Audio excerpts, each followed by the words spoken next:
እሺ ጤና ይስጥልን እንደምን ናችሁ? መምህር አሸናፊ ገብረ ጻዲቅ ነኝ። በዛሬው ዕለት የ12ኛ ክፍል ዩኒት 4ን ሶሳይቲ ኤንድ ፖለቲክስ ኢን ዘ ኤጅ ኦፍ ወርልድ ዋር ከ1914 እስከ 1945 ያለውን እናያለን። የመጀመሪያው ፓርት ፈርስት ወርልድ ዋር ነው።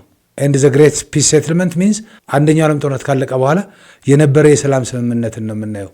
አንደኛው ዓለም ጦርነት ዘ ፈርስት ወርልድ ዋር ማለት ነው ከ1914 እስከ 1918 የተካሄደ ሲሆን ሰምታይምስ አንዳንድ ጊዜ ምን ይሉታል ዘ ፈርስት ግሬት ዋር ዘ ፈርስት ወርልድ ዋር ኦር ዘ ግሬት ዋር ተብሎ ይጠራል። አንድ ከናፖሊዮን ቦናፓርቴ ከ1815 ኦልሞስት አንድ ሴንቸሪ ማለት ነው ከ1815 ዋተርሉ በስት ጀምሮ አውሮፓ ሜጀር የሆነ ትልቅ የሆነ ጦርነት አለማስተናገድ ነው ዋነኛው ምክንያት ዘይ ኮል ኢት ግሬት ዋር ያሉት። አንድ ሁለተኛ ከዚህ በፊት ታይቶ ተሰምቶ የማይታወቅ አንፕሬሲደንትድ ሞቢላይዜሽን የዝግጅት የተደረገበት እና የኬሚካል የጦር መሳሪያ ለመጀመሪያ ጊዜ የተጠቀሙበት ስለሆነ ዊ ኮል ኢት ዘ ግሬት ዋር ብለን እንጠራዋለን። ወደ ምክንያቶቹ ስንመጣ አንደኛው አላያንስ ሲስተም ነው ይላል መጽሐፋችን። ኢን አዘር ወርድ ዘ ወርልድ ዋዝ ኢን ዩሮፕ ዘ ወርልድ ዋዝ ዲቫይድ ኢንቱ ቱ ሚሊተሪ ካምፕ ማለት ነው። በሁለት ወታደራዊ ካምፖች ዓለም በተለይ አውሮፓ በዋናነት መከፈሉ ነው። ሴንትራል ፓወርስ የሚባሉት በቢስማርክ የሚመሩት አዝማች አስ ፖሲብል ከጀርመን ዩኒፊኬሽን ጋር ተያይዞ ፈረንሳይን ከዓለም ዲፕሎማሲ አይሶሌት ማድረግ ነበር ዓላማው። ሶ ሂ ሳይንድ ዱዋል አላያንስ መቼ 1879 ከማን ጋር? ከአውስትሪያ ሃንጋሪ ጋር። ኮርነር ስቶኑ ይሄ ነው የማዕዘን ድንጋዩ ማለት ነው የጀርመን ፖሊሲ። ኢን 1907 አንግሎ ራሽያን ኢንተንቴ ኮምፕሊትድ ኤንድ ዘ ዲቪዥን ኦፍ ዩሮፕ ኢንቱ ቱ አርምድ ካምፕስ። በአጭሩ ሲገለጽ የዓለም ወይም የአውሮፓ ሀያላን በሶስት ተከፈሉ። ትሪፕል አላያንስ ይባላሉ ኢንስቴድ ኦፍ ሴንትራል ፓወርስ ማለት ነው። ዱዋል አላያንስ በኋላ ሴንትራል ፓወርስ። ይሄ ዱዋል አላያንስ ነው ኮርነር ስቶኑን የሰራው የማዕዘን ድንጋዩን ያቆመው። አውስትሪያ ሃንጋሪ እና ጀርመን የተፈራረሙት የሚባለውን እንደተጠበቀው ነው። ባጭሩ ኢንተንቴ ፓወርስ ራሽያ፣ ብሪቴን፣ ፍራንስ። ሴንትራል ፓወርስ ኦር ትሪፕል አላያንስ ተብለው ይጠራሉ። ሴንትራል ፓወርስ የተባሉበት ጀርመን፣ ኦስትሪያ ሃንጋሪ፣ ኦቶማን ተርኪ፣ ኢታሊ አት ቢጊኒንግ ማለት ነው። በኋላ ወደዛ ትዞራለች ጣሊያን። እነዚህ ሴንትራል ፓወርስ ብለው ይጠሯቸዋል ቢኮዝ they were located at the center of Europe especially the leading በዋናነት መሪዋ የነበረችው ጀርመን ሴንትራል ኢሮፕ ስለምትገኝ ማለት ነው። እነዚህ ናቸው ትሪፕል አላያንስ ጀርመኒ፣ ኦስትሪያ ሃንጋሪ፣ ኢታሊ። በኋላ ኢታሊ ወደዚህኛው ትሄዳለች። ትሪፕል ኢንተንቴ ብሪቴን፣ ፍራንስ ኤንድ ራሽያ። በኋላ እንደውም አሜሪካ ትገባለች።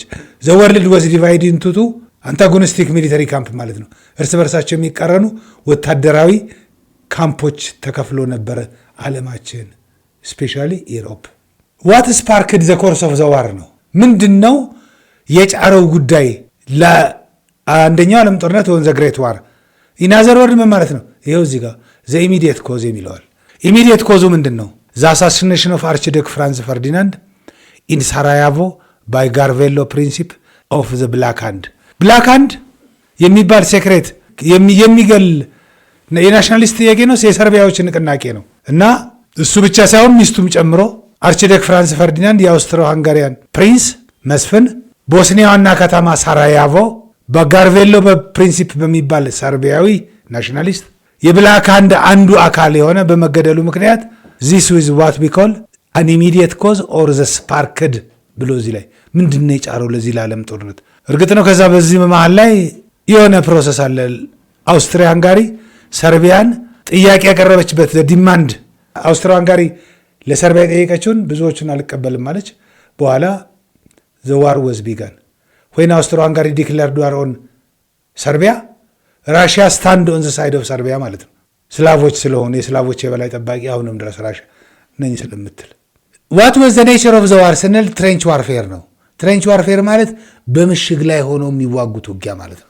እንደዚህ ይላል መጽሐፋችን 100 ዳይድስ ፎር ኢች ሜትር ኦፍ ላንድ ጌኒንግ ኢን ዘ ባትል ላይክ ቭራንደን ኤንድ ሶሜ ይላል። ኢናዘር ወርድ ምን ማለት መስላችሁ? በትሬንች ዋርፌር በመሆኑ ከአንዷ 1 ሜትር መሬት ለማግኘት ብዙዎች ይሞታሉ። ኖት ኦንሊ ብዙዎች ይሞታሉ ብቻ አይደለም፣ እያንዳንዱ ኢት ቴክስ ኤ ሎንግ ፔሪድ ኦፍ ታይም ሎንግ ፔሪድ ኦፍ ታይም ይወስዳል። ምክንያቱም ያም በምሽግ እዚህም በምሽግ ሆኖ የብዙዎች 1 ሜትርን ለመያዝ ብዙዎች ያልቃሉ። ልክ ነው ያልቃሉ። ትሬንች ዋርፌር ነው የጦርነቱ ኔቸር። የማን የፈርስት ወርልድ ዋር 6 ማይል ነው 600 ማይል ትሬንች ነው ምሽግ ነው። ዛዘር ቬሪ ኢምፖርታንት ኢዛ ቴክኖሎጂካል ሽፍት አለ። በዚህ ጊዜ ዘዋር ሰው ዘፈርስት ዩዝ ኦፍ ታንክ ዩቦት ምንድነው የሚባሉት እነዚህ ባህር ሰርጓጅ መርከብ ኤንድ ኤሪያል ቦምባርድመንት የነበረበት ነው ይሄ ጦርነት። አት ላስት ኢት ዋዝ ክሊር ኤንድ ክሊር ኢንተንቴ ፓወርስ አሸነፉ። ዋት ዘይ ኮሊት ወደ ጦርነቱ የጦርነቱ ማብቂያ በስምምነት ነው።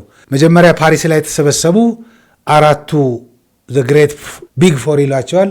የእንግሊዙ ጠቅላይ ሚኒስቴር፣ የአሜሪካው ጠቅላይ ሚኒስቴር፣ አሜሪካን በኋላ ገብታለች ብያቸዋለሁ በ1917 ጀምሮ፣ የአሜሪካው ፕሬዚደንት ውድሮ ዊልሰን፣ የእንግሊዙ ጠቅላይ ሚኒስቴር ሎያል ጆርጅ፣ የፈረንሳይ ጠቅላይ ሚኒስቴር ክሌሜንሶ እና የጣሊያን ጠቅላይ ሚኒስቴር ኦርላንዶ ፓሪስ ላይ ተሰበሰቡ። ከዛ ወደ ቨርሳይለስ ሄዱ።